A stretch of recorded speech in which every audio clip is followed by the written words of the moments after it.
So, Misha, on a scale of 1 to 10, how nosy are you? Well, I am definitely nosy enough to go to an open house owned by a convicted murderer. I did it, and I filmed it for you. So, if you're interested in seeing the home where Charlie Adelson lived, where he was arrested, keep watching.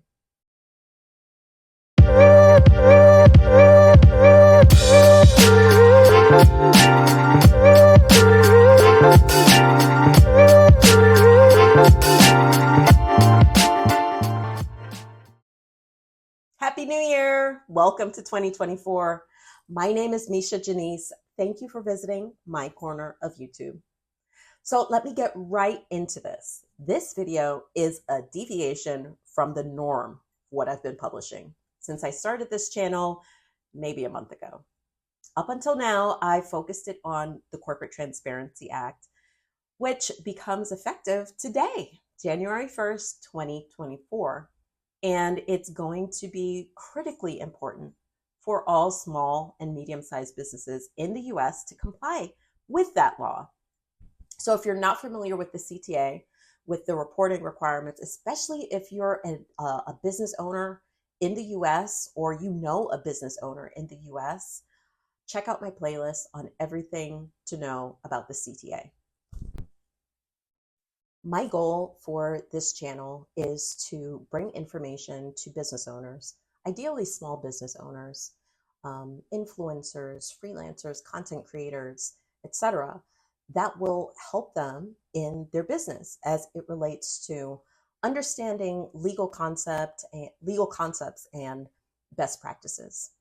And that's a reason why I started the channel with the videos about the Corporate Transparency Act, because it's important to understand the rules and regulations behind what's going to be required and to comply with them so that you are not subject to very hefty penalties. So I'm an entrepreneur and I'm also an attorney. I'm licensed in New York and Florida. And while in my almost 20 years of practicing law, I've never practiced criminal law. And it's not anything that I've ever wanted to touch with a 10-foot pole. Like, I have no desire to deal with it. However, I am truly fascinated by true crime content. So one of the cases that I've been following is involving the murder of a gentleman called Dan Markel. Dan was a professor in Florida at a law school, and there was a recent criminal trial in which Dan Markel's former brother-in-law was convicted of setting up his murder. There have been other convictions in the past, like those of the actual hitmen, but this was the first family member of the deceased, Dan Markel, who was convicted. There will likely be more because right now, the former mother-in-law of Dan Markel is incarcerated in jail and will be facing trial in 2024. She was caught at the airport attempting to flee the country on a one-way flight to Vietnam. Her name is Donna Adelson. So it's been very fascinating to watch the entire saga. I'm not going to get into the nitty-gritty details of the case. If you know, you know. But there are some fantastic YouTube creators here on this platform that have done deep dives, FAQs, all sorts of background information that you could watch to learn about the case. Some of those YouTube creators that come to mind are AA, Legal Focus, Surviving the Survivor, Mel is one, Brandy Churchwell, even Natalie Lawyer Chick, I believe, has done some videos on the case. It's a salacious story, and it's gotten a lot of press. But with that said, the recently convicted former brother-in-law of Dan Markel was a resident of a town very close to where I currently live. Since he's on the lifetime membership plan with the state of Florida, he no longer needs his former home and it's up for sale. It was listed, I think it was listed just after his conviction about 3 months ago. So, Misha, on a scale of 1 to 10, how nosy are you? Well, I am definitely nosy enough to go to an open house owned by a convicted murderer. I did it, and I filmed it for you. So if you're interested in seeing the home where Charlie Adelson lived, where he was arrested, keep watching. I thought it would be fun to do and to have you guys experience the same. Now, keep in mind, this is the first video of its kind that I've done ever. I'm no cinematographer, so grant me some grace, please. Enjoy.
So you see that it's a beautiful home. It's not my style, but objectively, it's nice. It's well maintained, a new roof, a newer AC. The dock is great with ocean access. It's in a nice neighborhood, and it's not unreasonably priced compared to similar properties. The asking price is $1.375 million. Let me know what you think about the property. I did look for a safe and for stacks of stapled money. I don't know, but I didn't find either thing. So just know that this is a deviation from my normal content, but I do plan on covering true crime and civil cases to the extent that there is some business angle or a business lesson that can be learned from the facts of the case. So that's all I have for you today. I would love if you would subscribe. And if you're a small business owner, you want legal tips, updates, general advice about how to proactively protect your business assets, hit that subscribe button. Leave me a comment to say hello or to let me know what you think about that property. And stay tuned. Happy New Year. Bye.